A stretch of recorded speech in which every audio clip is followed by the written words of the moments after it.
Gente, boa noite. A gente vai dar prosseguimento agora à matéria de macroeconômica, a matéria de macroeconomia. A gente vai falar do terceiro capítulo. Aqui, acompanhem pelo resumo que a gente fez e colocou aí pelo grupo aí do Zap esses tópicos. A gente não conseguiu aquela mesma sala, estava com um problema aqui no quadro, eu teve que escrever pequenininho aqui, de uma forma pequena, só para ter uma base para a gente fazer o estudo. Mas o que a gente vai falando aqui, você vai acompanhando pelo resumo e você vai conseguir acompanhar direitinho, que são esses tópicos aqui que a gente colocou, tá?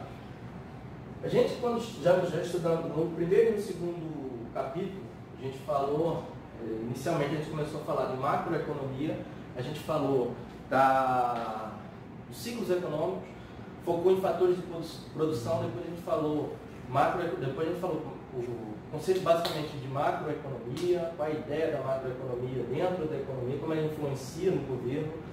Nós falamos dos fatores econômicos, dos fatores macroeconômicos, falamos do PIB, PIB real, PIB nominal, falamos do cálculo do PIB, como ele é feito pela ótica da demanda, pela ótica da oferta. Falamos da formação bruta do capital fixo, ok? Essa foi a parte que a gente falou inicialmente do PIB, porque quando se fala em macroeconomia, geralmente as pessoas ligam logo ao PIB. Em seguida a gente falou de taxa de juros, moeda, nós falamos da moeda, nós falamos da equação da moeda, daquela velocidade é igual à quantidade do produto multiplicado pelo preço dividido pela quantidade de moedas. Okay? Falamos também de juros, esses são os fatores macroeconômicos, as variáveis macroeconômicas. Falamos dos juros, taxa de juros real, taxa de juros nominal, como ela influencia nos investimentos. Falamos de poupança, o que está tão interligado à poupança e ao investimento. Quem poupa geralmente guarda aquele dinheiro para investir futuramente, só que esse investimento depende da taxa de juros. Nós falamos da oferta e demanda num ponto de equilíbrio, né? Mostrei até um gráfico rápido lá, o ponto de equilíbrio da oferta e da demanda, a oferta que decresce, a demanda que decresce, a oferta que sobe. Falamos do que mais? Falamos dos componentes do PIB, que é o consumo, investimentos, os gastos governamentais e a exportação líquida. Foi isso? Foi isso mesmo, exportação líquida. Falamos, o que mais que a gente comentou? Falamos um pouco de inflação, isso, falamos da inflação, o que é a inflação, como é que ela influencia, esses fatores. Inclusive, no trabalho que está sendo solicitado da AV2, nossa AV2, ele pede para fazer um apanhado dos fatores macroeconômicos, das variáveis macroeconômicas e como ela influenciaria dentro de um auxílio na tomada de decisão de como produzir, o que produzir dentro de uma empresa para que se tenha lucro. Então, ele pede basicamente para fazer um apanhado desses fatores macroeconômicos, como esses fatores macroeconômicos influenciam na hora dos empresários tomarem a decisão do que produzir. E ele simula como se cada aluno fosse um dos gestores dessa empresa e quais seriam esses fatores e como influenciaria. Então, a minha ideia é juntar, você vai escolher quais são os fatores macroeconômicos que você acha melhor dentro daquele contexto, destrincha cada um, você fala o que é inflação, fala o que é a taxa de desemprego, fala o que é um investimento, uma poupança, e ao juntar tudo aquilo ali, você faz um apanhado e começa a correlacionar cada um, como vai correlacionando todos eles dentro de uma economia em geral, e depois, como resultado, você mostra como tudo isso vai influenciar na tomada da decisão, que na hora de você fazer, na hora como gestor, você auxiliar até o presidente, diretor de uma empresa, dizer, olha, vamos produzir isso, vamos tomar essas medidas por causa disso, disso e disso, porque a inflação está assim, a taxa de juros está assim, o desemprego está dessa forma e por aí vai, ok? E depois fecha colocando um resumo, explicando mais ou menos a sua ideia. O trabalho basicamente é esse, ele pede para fazer isso em 2 páginas. Às vezes a gente olha, meu Deus, isso aqui é coisa complexa, e não é. Basicamente, entendendo toda essa parte de macroeconômica, não é. Quando a gente vai para o terceiro capítulo da nossa matéria de macroeconomia, a gente vê aqui que ele começa a falar de renda e gastos. Onde é que entra a renda, a importância da renda da macroeconomia? Pelo seguinte, a macroeconomia, o principal fator, vamos dizer assim, é o PIB. O PIB é o produto interno bruto, tudo teoricamente que a gente produz, ok? Se for pela ótica da demanda, da oferta, por exemplo, se for pela ótica da demanda, tudo aquilo que a gente consumiu, ok? Beleza, mas para eu consumir, isso quer dizer que para eu consumir alguma coisa, para eu comprar qualquer coisa, eu tenho que ter uma renda. Até para comprar esse relógio, essa caneta, essa camisa, eu tenho que ter uma renda. Ok? Então vem aqui, ó, rendas e gastos. Ok? O gasto, basicamente, ele é determinado pela produção e renda e vice-versa. Ou seja, eu só vou gastar se eu tiver renda para comprar, mas eu também só posso comprar aquilo que foi produzido. Não adianta eu ter muito dinheiro para comprar e as empresas não produzirem aquilo que eu quero consumir. Okay? E isso também entra naquela ideia dos preços, de como são formados os preços dentro da economia, de uma economia livre, com base na oferta e na demanda. Se porventura o salário, supor numa região onde tem lá 200 pessoas, que moram ali, 200 pessoas num bairro onde moram 200 pessoas, e essas pessoas, todas elas trabalham numa empresa, e essa empresa aumenta o salário de todo mundo, de R$2.000 para R$3.000. Então você aumentou bastante a renda das pessoas, aumentou só naquele bairro. Então todo mundo ali tinha um celular de R$500. Aí agora saiu um lançamento de um novo celular que custa R$1.000. Como o salário aumentou de 2.000 para 3.000, essas 200 pessoas vão querer comprar todo mundo um celular melhor. Vamos dizer que todos queiram comprar. Só que a empresa que produziu os celulares, quando lá uma Samsung ou Motorola, que tinha produzido o celular, não imaginou que a demanda seria tão grande, porque 200 pessoas de uma hora para outra passaram a receber um salário muito maior. Então eles têm uma renda, ok? Ele tem uma renda, mas ele não tem a quantidade produzida. Ok? Então a demanda vai ser muito maior do que a oferta, ocasionando aumento de preços, colaborando para que haja uma inflação. Ok?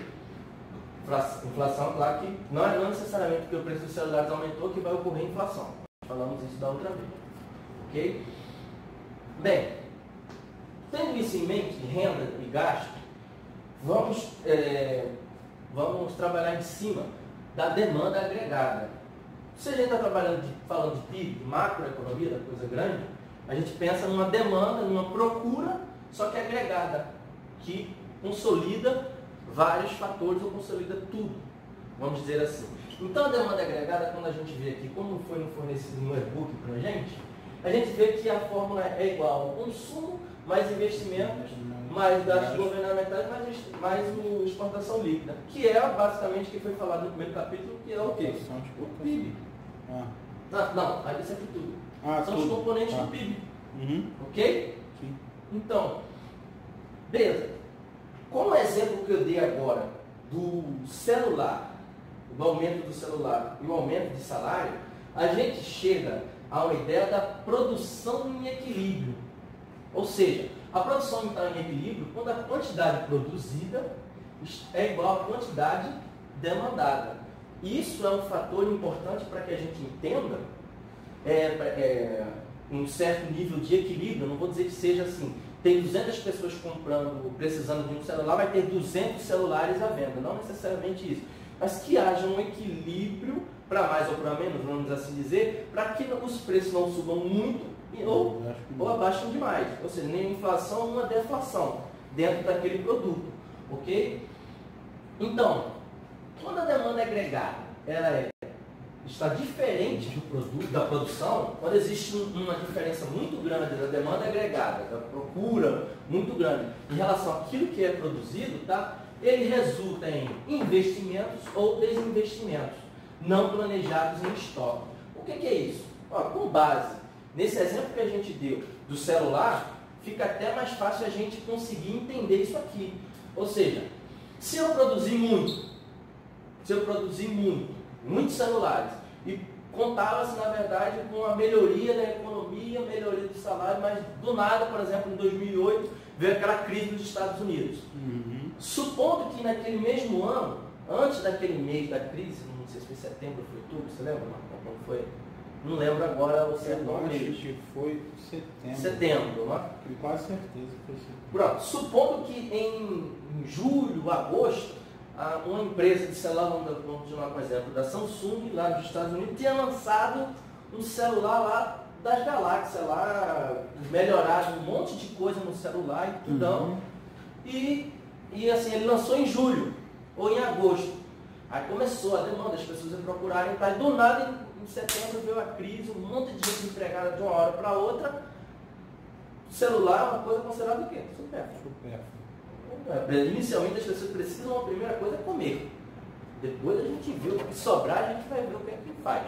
Ok? Então, com base nisso, começou a sobrar o quê? Celular nas prateleiras das lojas. Ok? E o preço despenca. O preço despenca porque ninguém está comprando. Ok? Então aí vem aqui, ó, resulta em investimento ou desinvestimento não planejado em estoque. Não foi planejado uma crise como essa, ninguém imaginava que iria acontecer. O dono lá, os gestores lá, toda a equipe da Motorola USA, vamos dizer assim, não é a Motorola dentro, a Samsung dentro dos Estados Unidos, não imaginou que iria acontecer aquilo ali. E o que aconteceu? Resultou em que ela ter que fazer um desinvestimento, porque ela não ia mais investir daquela forma de jeito nenhum. Não é? Ou simplesmente, para que ela tentasse se recuperar, ela poderia investir em oferecer celulares bem mais baratos, bem mais em conta e mais simples. Ok? Porque, querendo ou não, as pessoas não ter que continuar a viver, continuar a trabalhar e tal. Isso era um raciocínio que teria que caber à equipe lá na época. Mas, porém, o que eu quero dizer é que houve sim um desinvestimento. Por quê? Porque está acontecendo um não planejado ali, um estoque sobrando, está muita coisa aí, vai fazer o quê com aquilo ali? Como você falou, vai ter que ter uma deflação até para vender. Ok? Então, quando existe uma demanda agregada diferente do produto, existe uma diferença muito grande, ocorre isso aqui. Ok? Então, ainda falando de demanda agregada, tá? Quando a gente pega aqui o cálculo da demanda agregada e retira aqui o gasto e retira quando a gente retira aqui o gasto e retira a exportação líquida, a gente só fica aqui, ó, o consumo e investimento, ok? Isso é um exemplo que ele pede para a gente levar isso em consideração lá na e-book. Ele fala assim, dentro da demanda agregada, se a gente esquecer os gastos governamentais e a exportação líquida e só trabalhar basicamente com consumo e investimento, porque essas duas coisas aqui basicamente são controles do governo, vamos assim dizer, né, os gastos governamentais e a exportação líquida, que entra ali, o governo acaba influenciando ali com as taxas que ele coloca de tributos em relação à importação e por aí vai, ok? Tá, até para ter uma balança comercial com superávit. Quando ele esquece isso aqui e deixa só o consumo e o investimento, né, é claro que a gente sabe que o consumo vai aumentar de acordo com a renda. As pessoas vão comprar mais se eu tiver uma renda maior. O exemplo do celular que eu falei quase nesse instante. Se a renda das pessoas aumentar de 2.000 para 3.000, o consumo do celular vai aumentar. Ok? Então, ele tenta passar dessa forma para a gente, dentro da demanda agregada. Se a gente excluir a ideia lá da parte lá do governo, a gente vai entender que o consumo ele está diretamente ligado à renda. Isso é uma questão até de lógica. Não tem nem muito mistério quanto a gente entender isso, ok? E aqui a gente falou de renda, falamos de gastos, falamos de demanda agregada, falamos da quantidade de produtos e tal, mas aí vem consumo. Essa parte, que inclusive é responsável por 2/3 do PIB, como nós falamos da outra vez, não é? Tem uma fórmula que é função consumo, ok? A função consumo é uma função do primeiro grau, como a gente vê aqui, vocês podem, às vezes fica pequeno aqui para vocês repararem, mas o resumo que tem lá no grupo vocês conseguem ver. Então o consumo é igual ao consumo autônomo, mais um C minúsculo que eu coloquei aqui, tá? Multiplicado pela renda sem impostos. Vou explicar. O consumo autônomo é aquele consumo, como eu falei aqui, comida, por exemplo. Você tem um dinheiro para gastar, ok? Mas eu só tenho dinheiro só para comprar comida e não tenho dinheiro para comprar celular. O que é que eu vou fazer? Vou comprar comida, ok? Então esse consumo que as pessoas, o consumo autônomo pode ser relativo àquilo que é necessário. A pessoa consome independente da situação que ela basicamente se vira para ter aquilo ali, ok? Uhum. Beleza. Aí aqui, ó, esse C minúsculo aqui é a propensão marginal para o consumo. O quanto você está disposto a consumir mais, ok? E essa propensão marginal do consumo, ele aumenta o consumo por unidades, ok? Então o C minúsculo está relativo a tudo aquilo que você tem a propensão a gastar a mais, porque ó, é uma propensão marginal do consumo. Ali seria uma variável? Sim. Por isso que ele aumenta em uma unidade, ok? E aqui o Y é a renda sem impostos. Por quê? A gente fala que nós temos o nosso salário bruto e o nosso salário líquido, ok? Nosso salário bruto, olha lá no contra-cheque lá vamos tomar aquele exemplo que a gente falou do primeiro vídeo lá, a gente falou da distribuição da renda e tal, aí você estava lá recebendo o quê? 3.000, a Ana 2.500 e eu 500. Então, 3.500 poderia ser, são 5.000 que era o seu, 3.500 meu e 500 da Ana. Esse 5.000 seu, eu não falei se era bruto ou era líquido, ok? Então, eu teria que descontar os impostos para saber quanto é que você realmente iria colocar no seu bolso, tá bom? Isso é a função consumo. Ela é interessante a gente observar, tá? Porque, como a gente falou, ela está diretamente ligada à renda. Aqui, ó, aqui tem um fator renda. Sem impostos, é claro, e aqui você está disposto a gastar mais.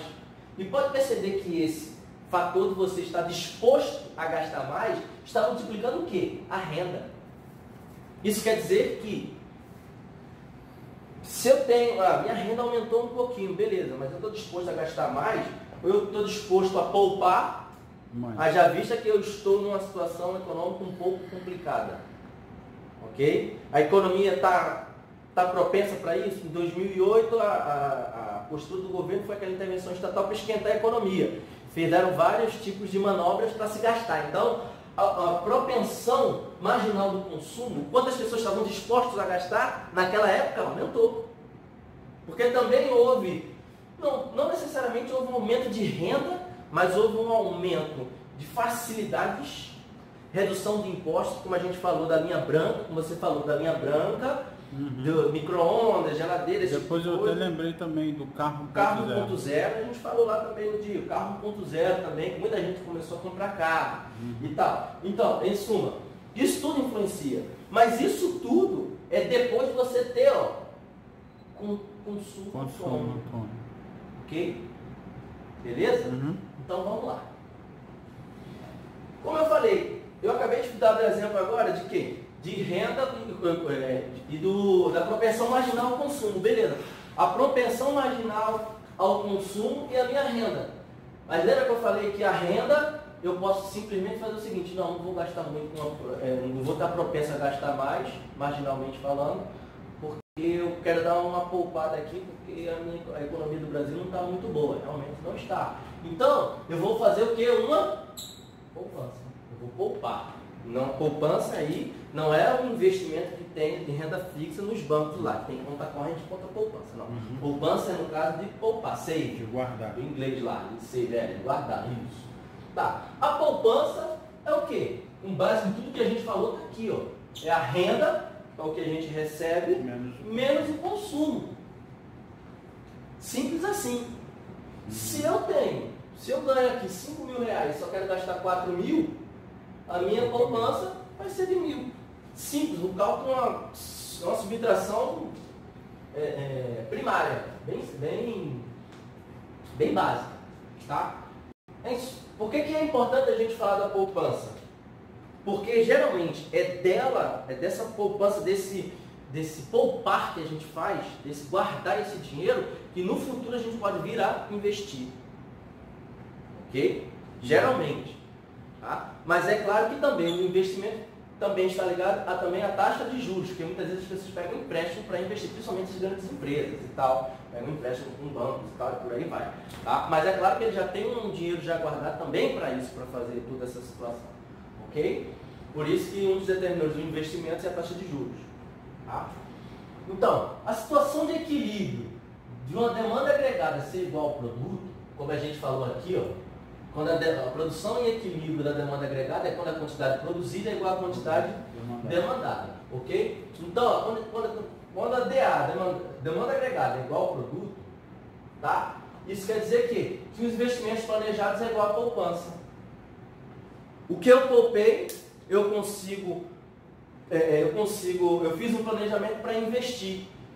Então, quando eu investi, não houve desequilíbrio. Quando foi uma coisa planejada, daquilo que eu consegui poupar e investir, sem, por exemplo, pegar um empréstimo para investir, eu vou conseguir produzir aquilo que as pessoas procuram, a quantidade que as pessoas procuram ou algo similar, para que não haja um desequilíbrio muito grande, para que não haja nem inflação nem deflação. Olha aí, tudo é uma questão de raciocínio, ok? Porém, quando existe, isso a gente sabe, a demanda agregada ela não é basicamente igual à produção. Existe uma pequena diferença. Até porque ela fica flutuando. Isso. Né? Até porque dentro de uma economia de um país grande, por exemplo, como o Brasil, não tem como haver uma medida exata de cada pessoa, ok? Quando existe um investimento planejado igual a uma poupança, igual, idêntica, no sentido de haver uma situação de equilíbrio entre a demanda agregada uma produção em suma idêntica mesmo, é porque essa economia é uma economia sem governo e sem comércio exterior. Seria basicamente você produzir para comer e ponto final. Tipo,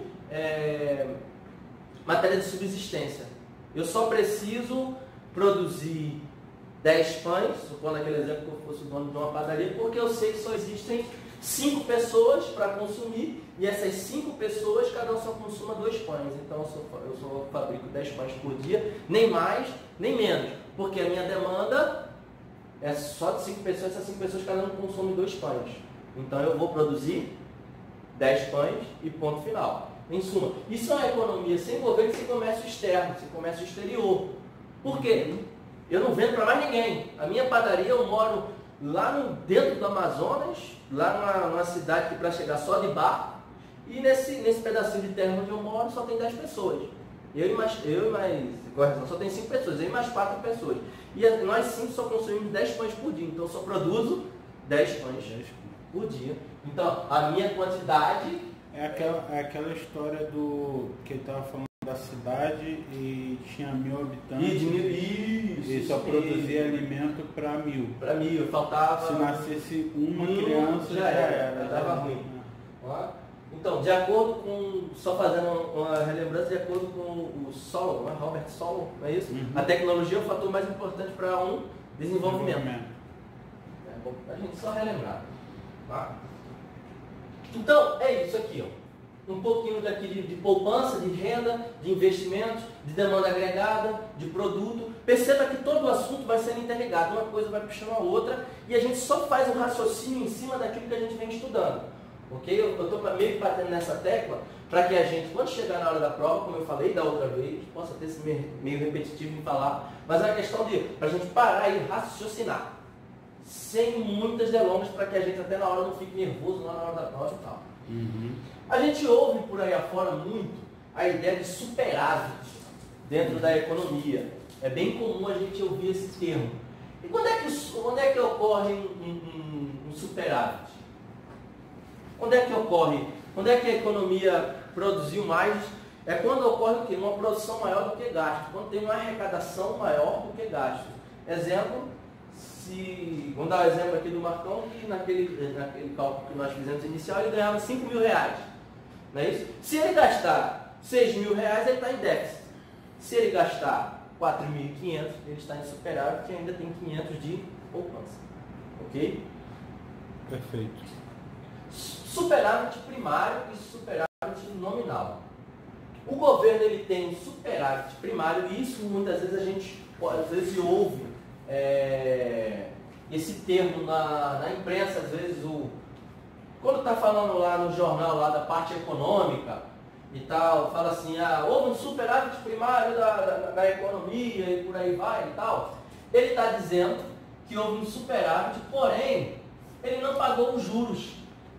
Mas que juros é esse? O que seria esse juro? Todo governo ele tem juros externos e internos. Existiam alguns governos atrás assim que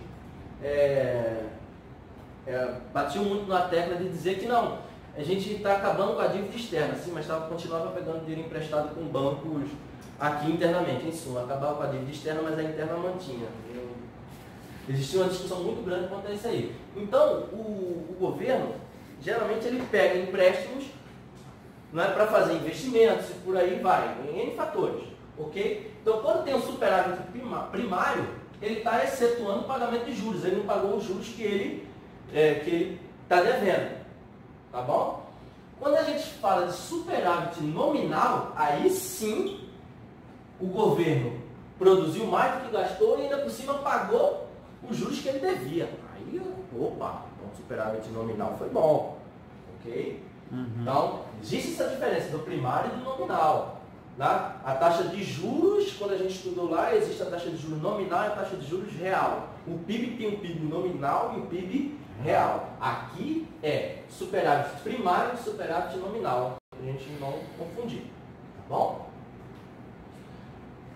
Um dos fatores que podem determinar a demanda agregada, ou seja, que pode aumentar essa demanda ou até mesmo diminuir, tá? É o gasto autônomo, porque quando a gente estuda quando a gente estuda demanda agregada, a gente estuda só esses fatores aqui, ó. Só que posteriormente, durante o conteúdo, a gente vai percebendo o seguinte, que uma das coisas que pode influenciar e que influencia na demanda agregada é o seguinte, o gasto autônomo e a política fiscal. Por que o gasto autônomo?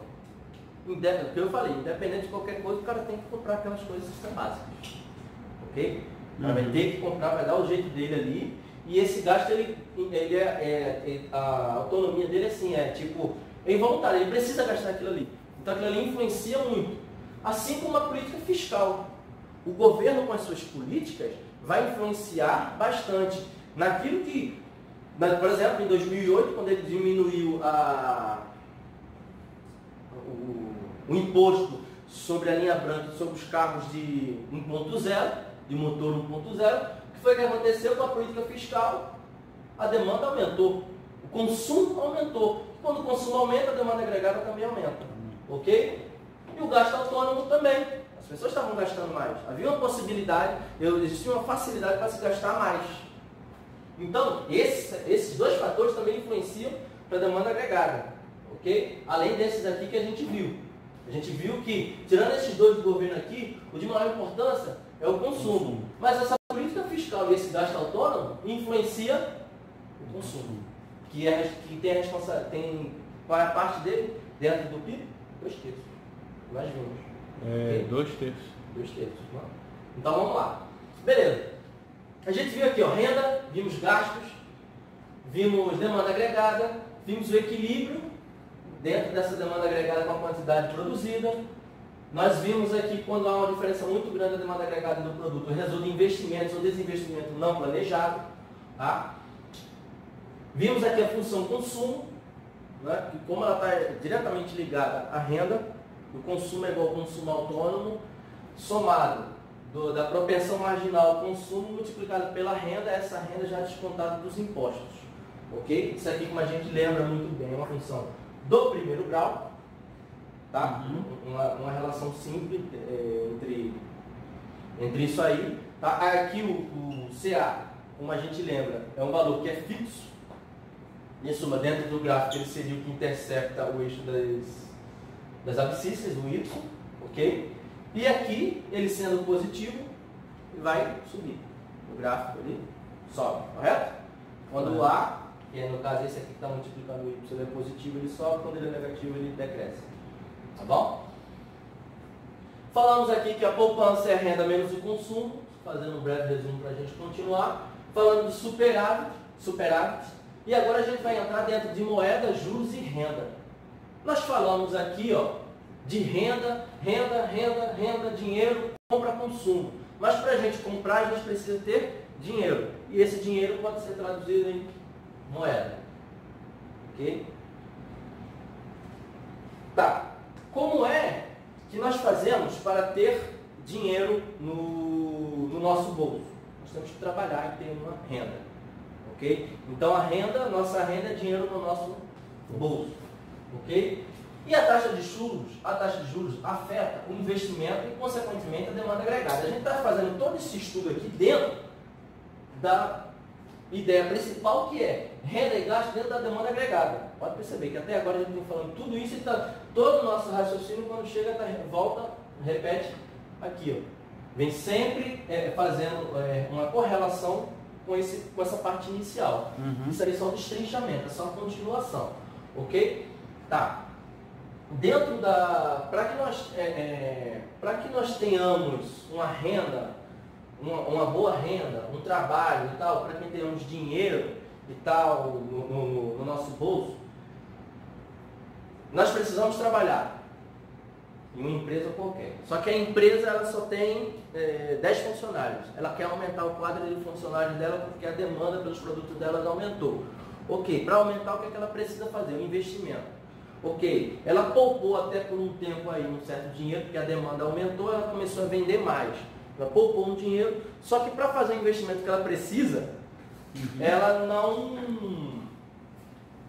não tem dinheiro suficiente. Vamos colocar o exemplo da padaria, daquela aula lá que eu falei da padaria. Lembra da padaria?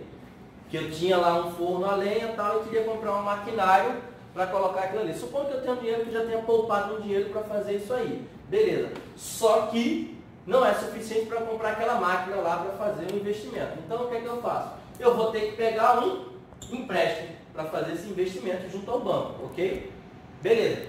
Mas para eu pegar esse dinheiro emprestado ao banco para eu investir, eu não vou pegar, só se valer a pena na verdade. Aí vem a taxa de juros nominal, que é aquela que eu logo no ato do empréstimo que eu assino o contrato, os juros é tanto. Se a minha inflação der um juros maior, que seria o juros real, vale a pena. Ok? Então, a taxa de juros ele afeta o investimento e também afeta, consequentemente, a demanda agregada. Por quê? Pô, olha o raciocínio. Se eu não investir tanto, se eu não investir mais lá na minha padaria, porque a taxa de juros os juros nominais estavam muito altos para pegar aquele empréstimo, eu não vou produzir mais, as pessoas não vão consumir mais, e com isso não vai haver uma incrementação na minha demanda agregada, porque não houve consumo. Consumo. Mais uma vez, o consumo, a gente sempre falando de consumo, e mais uma vez lembrando que o consumo tem até uma função aqui, tá bom? Então, mas aí, até aí tudo bem.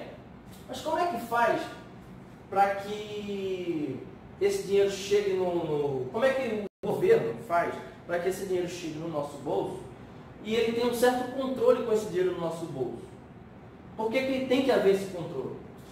Vou explicar, vou falar aquilo que eu já tinha falado da outra vez. Como é que isso funciona?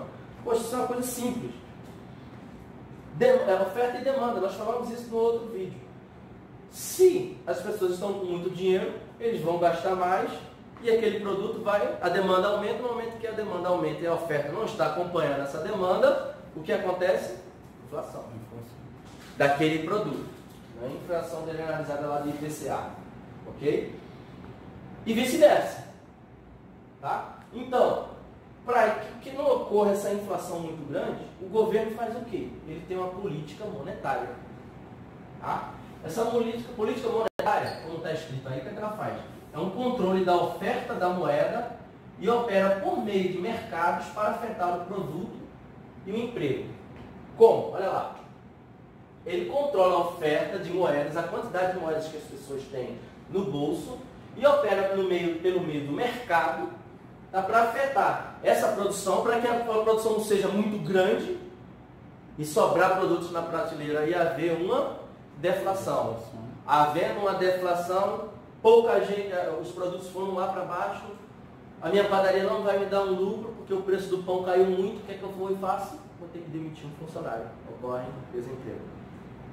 Ok? E por aí vai. A gente mais uma vez reitero o quanto a economia está interligada, quanto esse raciocínio simples já nos remete ao entendimento de toda essa correlação de todos esses fatores macroeconômicos, que inclusive o trabalho pede isso, cobra isso da gente. Ok? Então está aqui, ó. Como eu falei, o investimento, existe esse cálculo do investimento. O investimento é igual à taxa de juros menos esse BI, que é um índice que mede a sensibilidade do investimento em relação à taxa de juros. Ok? Isso quer dizer o seguinte: o camarada vai investir, vai pegar um empréstimo para investir, de acordo com a taxa de juros menos esse BI. Esse BI é o quê? Que ele mede justamente a sensibilidade do investimento em relação a essa taxa de juros. Ou seja, o camarada vai fazer um raciocínio para saber se vale a pena ou não pegar esses juros com base nessa taxa, pegar esse empréstimo com base nessa taxa de juros. Ok? Tá. Com isso aqui, como a gente já entendeu que o governo tem essa política monetária para controlar a moeda, a moeda ofertada dentro da economia, que afeta a renda e que também os juros afetam o investimento, e os juros que afetam o investimento e que consequentemente vai afetar também a renda, como a gente já fez essa correlação, daí a gente entende o seguinte, que existe uma curva, que ele chama lá no nosso e-book de curva IS, que essa curva tem a ideia do seguinte, eu sugiro, no caso agora, como aqui está difícil mais para fazer, pegaria um material, o e-book, que lá ele tem um gráfico, tá? X, Y e tal, que ele fala assim, a equação, que a curva IS, na verdade, ela tem uma função de equilibrar o mercado de bens. Ok, como? Como é que ela faz como é que há um equilíbrio no mercado de bens e serviços, no mercado de bens? Até então a gente tem falando de quê? De consumo. Quando a gente consome o quê? Bens ou serviços. Ok? Então, essa curva IS vai fazer justamente essa relação. E quais são os fatores que ela utiliza? Ela relaciona a taxa de juros com a renda. Como? Quanto maior a minha taxa de juros, levando para um raciocínio rápido, como é que vai ser a minha renda? A minha renda vai fazer o quê? Vai ser afetada. Eu vou, teoricamente, ter uma renda, supondo que eu ganhe R$1.000, só que a taxa de juros que está ocorrendo, no caso da Selic e tal, dos produtos e tal, está muito alta. Então, por mais que a minha renda, eu não diminua, teoricamente, o dinheiro que eu tenho no meu bolso, porém, o meu poder de compra vai estar menor. Então, entenda essa correlação. Então, quando a gente pega a curva IS, esse S aqui seria de service, lá do inglês. Então, quando a gente fala de curva IS, a gente lembra de bens e serviços. Ok? A gente pode lembrar disso. Então, falando em curva IS, a gente já lembra o quê? Serviços e bens e serviços. Mas para eu comprar alguma coisa, eu preciso de quê? De renda. Ok? Porém, o que influencia essa minha renda, esse meu dinheiro no bolso? Os juros que está rolando aí. Se esse juros estiver muito alto, os produtos vão estar com preços, os bens e serviços vão estar com os preços mais altos. Então, o meu dinheiro no meu bolso continua o mesmo, eu continuo ganhando lá meus R$500. Porém, o meu poder de compra diminuiu. Porque se há um mês atrás eu conseguia comprar esse relógio a R$50, e se este mês a taxa de juros aumentou, eu não vou conseguir comprar mais esse relógio a R$50. Ele vai estar comprando ele a 70. É aquela história de que R$50 hoje não vale os R$50 de 5 anos atrás. De 5 anos atrás. Isso mesmo. Então, é justamente essa curva IS relaciona isso, a taxa de juros com a renda, que influencia aquilo que você vai comprar, aquilo que você vai consumir, o serviço ou o bem que você vai consumir. Então, ó, curva IS, falou IS, lembra logo disso aí, ok? E relaciona a taxa de juros com renda, ok? Tá. Aí vem aqui, ó, dentro também da ideia de moeda, juros e renda, ó, percebe que aqui tem renda e juros, ó. Renda e juros, ok? Vem a curva LN. Esse LN vem de Liquid Money igual a Supply, lá do inglês. O inglês isso aí não é muito bom, mas acho que conseguimos entender. Não é? Ele faz a combinação de taxa de juros e níveis de produto. de forma que a demanda para a moeda seja igual à oferta. Ou seja, falou, ó, liquid money, dinheiro, ok? O dinheiro líquido, em suma, M de money, dinheiro. O dinheiro seria, essa curva LM seria um equilíbrio entre o dinheiro, a taxa de juros e a produção. Como? A forma em que as pessoas consigam captar o dinheiro para comprar, a mesma coisa que eles buscam comprar é a mesma coisa que seja ofertada.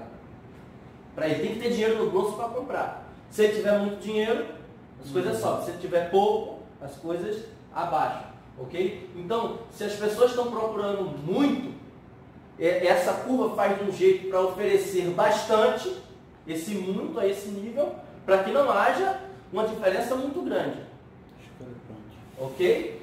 Para que não haja uma discrepância grande. Em suma, ele faz a combinação da taxa de juros e níveis de produção, de forma em que a demanda por moeda seja igual à oferta.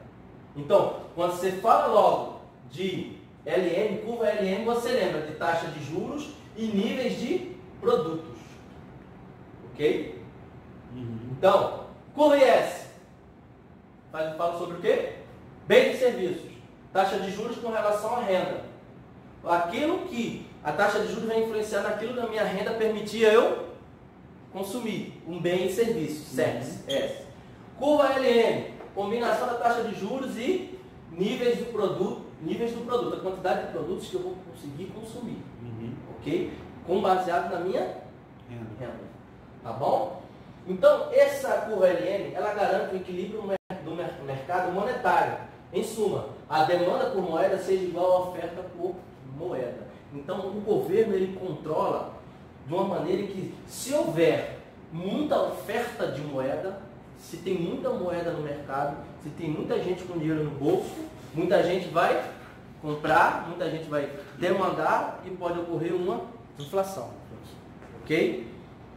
Isso aconteceu, por exemplo, em 2008. As coisas foram começando a aumentar aos poucos. Por exemplo, como eu falei da outra vez, o mercado imobiliário. Deu um boom no preço daquelas coisas lá, porque foi de uma hora para outra, não é? Porque a Caixa estava financiando quase que 100%, você não poderia precisar mais da entrada e tal. Estava tudo facilitado, beleza. Aí as pessoas começaram a procurar, demandar. A demanda foi maior do que a oferta. O mercado imobiliário não estava preparado para tanta gente procurando. O que aconteceu? As coisas foram lá para cima. Superaquecido. Isso. Ok? Então, deem lá uma lida, deem uma olhada lá nos gráficos, procurem também na internet, falando um pouco sobre essa curva IS, curva LM, para que a gente entenda bem mais, peguem outros exemplos melhores, procurem vídeos, para que a gente, na hora da prova, a gente não confunda e veja vários exemplos, para que a gente não confunda lá na hora da prova. Marcar outro. Isso. Tá bom? Tá. Mais uma vez aqui, ó, perceba que aqui o assunto que a gente falou foi moeda, juros e renda. Na curva IS a gente falou de taxa de juros e renda. Na curva LM falamos de juros e do nível dos produtos. Só que com o intuito de tentar equilibrar a oferta de moeda e a procura por essa mesma moeda. Tá? Então, a demanda por moeda, ela depende do nível de preço. Eu vou chegar lá. Que é igual ao nível... Então, o que eu quero dizer? Vamos explicar logo isso aqui então, para avançar. Aqui, quando eu falo que a procura por moeda depende do nível de preço, em suma, depende de quanto eu estou disposto a ter condições, vamos dizer assim, quanto eu estou disposto para procurar mais moeda, vamos dizer assim. Vamos utilizar um exemplo aqui melhor. Supondo que eu trabalhe, receba lá meus R$500 por mês, só que eu quero comprar mais coisas. Eu preciso demandar mais moeda. Eu preciso ter uma forma de consumir, de trabalho, de uma renda maior, para que eu tenha mais moedas, para que eu compre mais coisas. Ok? Só que aí é o seguinte: se meu nível de preços dos produtos, dos serviços e bens, dos bens e serviços, está muito alto, muitas vezes eu não vou nem conseguir, com outro trabalho, demandar tantas coisas que estão ocorrendo. Por exemplo, para eu comprar uma Ferrari. Para eu comprar uma Ferrari, eu teria que, sei lá, acertar na Mega Sena. Tá? Então, para que eu consiga para que eu busque mais moedas, mais trabalho e tal, tudo isso também influencia na quantidade de preço que nos é dos bens e serviços. A inflação deles, se está muito controlada, se a taxa do IPCA, que é a taxa de juros, como é a porcentagem que é medida a inflação no Brasil, né, se ela não está muito alta. Então existe uma correlação disso aqui, ó, a demanda por moeda que depende do nível de preços, ok? É claro que quando essa minha demanda por moeda tem um nível de renda, vamos dizer assim, a demanda por moeda, na verdade, ela é igual ao nível da minha renda menos a taxa de juros, tá? Então, o que é que eu quero dizer com isso aqui, ó? Eu vou procurar mais moedas de acordo com a minha renda subtraída da taxa de juros.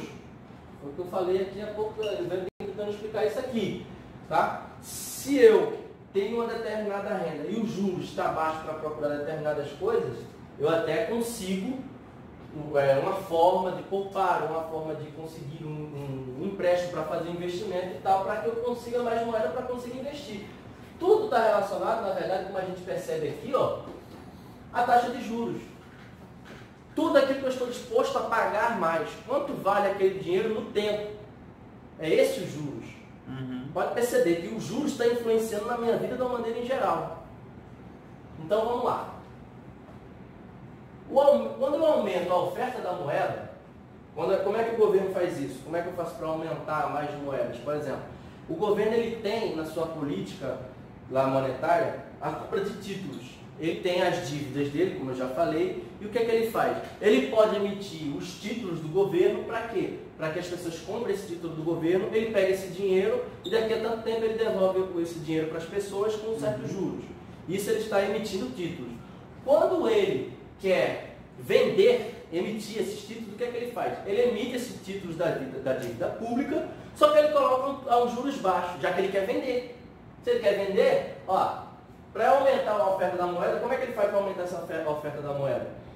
Ele começa a vender esses títulos para que as pessoas comecem a comprar. Eu estou aumentando a minha oferta. Funciona como pegar empréstimo, né? Isso. Só que o governo é você que está emprestando para o governo.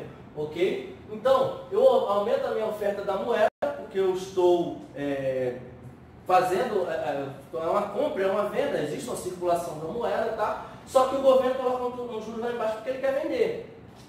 Então, vem aqui, a taxa de juros, correção, aumento da oferta da moeda reduz a taxa de juros. Porque ele quer ofertar mais coisas. Então, para que as pessoas comprem, o que ele faz? Diminui os juros, ok? Quando ele diminui os juros, as pessoas comprando esses títulos, ao que? Um aumento do gasto no investimento. Porque isso aí é um tipo de investimento. A pessoa está gastando esse dinheiro agora para lá na frente receber tanto a mais. Então, existe um aumento com gasto com investimentos, consequentemente, uma maior demanda agregada. E, consequentemente, vai haver um aumento, sim, no ponto de equilíbrio nessa situação de uma maior busca, uma maior demanda e de uma maior oferta. Ok? Isso tudo está dentro da política monetária. O governo tenta controlar, basicamente, a oferta de dinheiro para que não haja um aumento muito grande dos preços ou uma diminuição muito grande. Isso tudo são manobras governamentais. O poder que o governo tem para tentar influenciar. Essa é a política monetária. Então, a política monetária de compra e venda de títulos é o controle do governo na emissão de moedas. É uma manobra que o governo tem.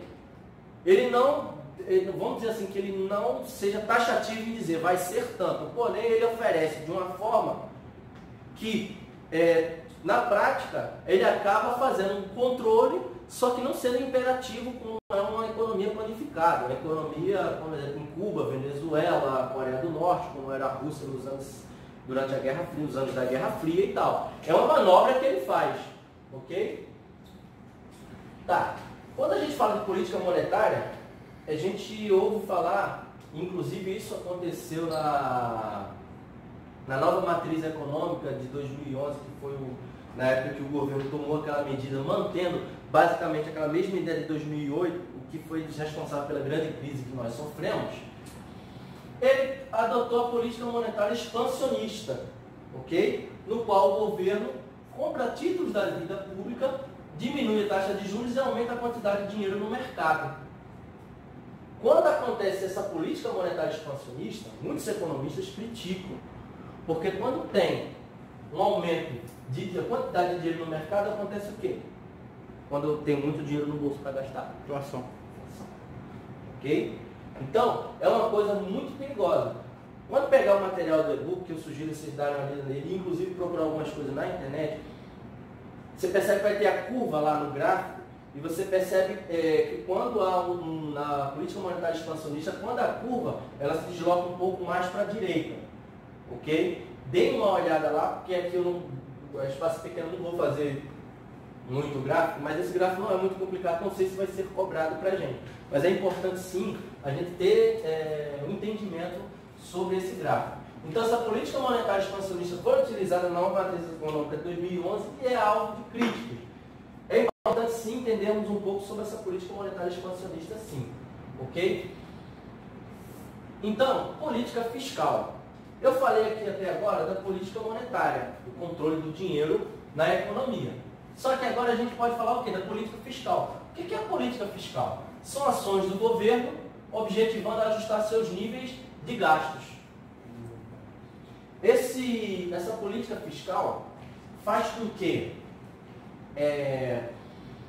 o governo consiga controlar os seus gastos ou aumentar, não vou dizer assim, não necessariamente controlar, e sim ajustar.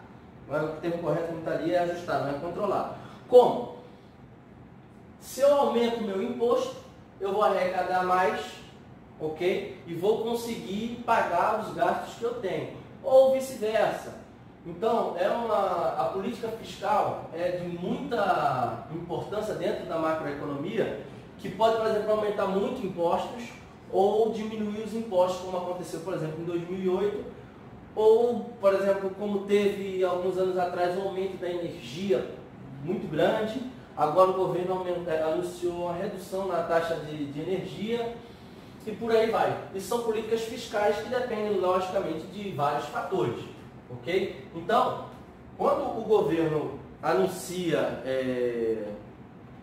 uma diminuição do imposto para determinada empresa vir para um estado, para montar uma fábrica e gerar empregos e tal, o governo ele coloca na ponta do lápis. Se esse lucro que ele vai ter com essa geração de empregos, com essa fomentação da economia, esse ciclo da economia, esquentar a economia, vai valer a pena de acordo com o juro, com o imposto que ele não vai receber dessa empresa por tanto tempo, ou diminuição desse imposto por tanto tempo. Ok? Isso é a política fiscal. Então, extremamente importante nós termos um entendimento da política monetária e da política fiscal. Dentro da política monetária nós temos a curva IS, a curva LM, IS, serviços e M monetário. Ok? Demanda por moeda, ok? Que é muito importante isso aí, porque isso vai influenciar na inflação, muitas pessoas com dinheiro no bolso. Política monetária de compra e venda de títulos, política monetária expansionista, tá? E a política fiscal, como eu exemplifiquei. Extremamente importante isso aqui, para a nossa vida, de uma maneira geral, nós entendermos. Vamos dar uma pesquisada, vamos dar uma estudada nisso aqui. Eu acho que é uma coisa que ainda vai cair na prova. Possivelmente. Tão importante que é. Possivelmente, com certeza. Tá, quando a gente fala aqui, então, a gente vem falando de economia e tal. Aqui, nós temos a economia aberta, ele falou um pouco sobre isso. São basicamente o modo como as economias tem um certo controle do governo, vamos dizer assim. Porque até agora, política fiscal e política monetária são modos como o governo influenciam a economia. Ok, mas ele influencia a economia se a economia for uma economia aberta. Se a economia for fechada, é o controle total dele, como é a economia planificada desses países que eu falei. Então a economia aberta, ela negocia com outras economias, com outros países e por aí vai. Aí vem a exportação, importação, superávit primário, superávit nominal, por aí vai. Ok? A balança do pagamento é o registro, ok, das transações dos residentes de um país com o resto do mundo. Tá? Por enquanto, isso ocorre numa economia aberta, mais uma vez. Então, ó, essa balança de pagamento, ela registra as transações dos residentes de um país com o resto do mundo. Por exemplo, a pessoa que vai para outro país, ou que importa coisas pelo eBay hoje em dia e tal. Então, toda a relação ao resto do mundo existe essa balança de pagamento. Tá? Dentro da economia aberta, existem dois tipos de conta que eles chamam, que é a conta corrente e a conta capital. A conta corrente, ela registra comércio, bens e serviços. Ela faz, dentro da economia aberta, dentro da conta corrente, vai registrar todo o comércio entre bens e serviços. Já a conta capital, ela vai registrar a compra e venda de ativos. Ok? Aquela parte do pessoal que faz investimento, tem muita gente que pode estar fazendo investimento aí com empresas estrangeiras e tal. Eu não sei se o Bitcoin, eu tenho essa dúvida, tá? Sim, entraria aqui porque ele não tem descontrole do governo, não tem imposto. O Bitcoin eu acho que não entra porque é justamente isso, ele não tem controle do governo. Não tem controle do governo, não tem nenhum controle, nada no mundo, né? Tá. Quando ocorre, no caso, um déficit, para que haja quando está ocorrendo um déficit, ou seja, um gasto do governo maior do que o arrecadado, né? Pode ser que haja um financiamento pelas vendas de ativos no exterior. Okay? Você pode financiar as vendas de ativos no exterior para tentar dar uma atenuada nesse déficit, tendo em vista que o governo arrecadou uma certa quantia e gastou bem mais. Então é uma manobra que ele tem quando ele tem uma economia aberta. Okay? Quando há um superávit, o Banco Central ele pode comprar moeda estrangeira. Com qual intuito? Porque quando a gente falou de câmbio, inclusive câmbio é um dos fatores macroeconômicos, né? A gente fala de economia aberta, no momento que eu estou relacionando com outros países, eu tenho que ter um câmbio. O que é câmbio, como a gente falou da outra vez, é o preço da moeda estrangeira em relação à moeda daquele país. Ok? Exatamente. Então, ele pode comprar essa moeda estrangeira, como muita gente estava comprando dólar há 2 anos atrás, compra dólar e hoje o dólar está valendo bem mais do que há 2 anos atrás. Então, quando tem o superávit, o governo pode comprar essa moeda estrangeira, necessariamente o dólar, para ele ter margem de manobra num tempo de crise, como por exemplo aconteceu em 2008, que foi com a moeda mais forte do mundo. Isso pode ser considerado uma poupança também. Sim. O governo está poupando para quando acontecer algum problema ou algo, ele liberar esse dinheiro, vender. Isso aí. E em 2008 existiu uma manobra governamental muito grande dentro do câmbio para que não afetasse bastante a nossa economia. Ok? Então, a gente já sabe o que é a taxa de câmbio, como a gente falou, e da outra vez, quando a gente falou do câmbio fixo. Lembra que a gente até querendo relembrar aqui, 94 era câmbio fixo, 98 foi 99, tornou-se o câmbio flutuante. Isso. Aí nós já falamos do câmbio flutuante, que é basicamente determinado pela oferta e a demanda da quantidade da moeda estrangeira dentro do Brasil, no caso do dólar, né? No caso do dólar, pela oferta e a demanda do dólar aqui dentro do Brasil, da libra, do euro, qualquer moeda, ok. Tem um câmbio flutuante limpo. A gente lembra daquela outra vez que a gente até discutiu um pouco, que dentro de um câmbio não existe um câmbio flutuante puro, vamos dizer assim, 100%, que não é 100% e tal. Aí agora dentro da matéria ele explicou que o câmbio flutuante limpo, que geralmente é um pouco mais difícil, vamos dizer assim, de existir, não existe nenhuma interferência de maneira alguma governamental. Ele deixa do jeito que está e como está, tá bom. Por quê? Se o dólar tá alto, para quem está importando está ruim, mas para quem está exportando está bom. Eu não queria te botar em furada, mas isso aí parece ser com aquela livre mão do mercado do Smith?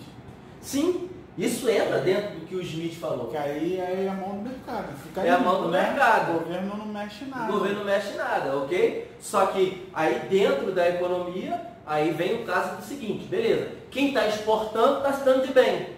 Quem está importando está se lascando, vamos dizer assim, está se dando mal, beleza.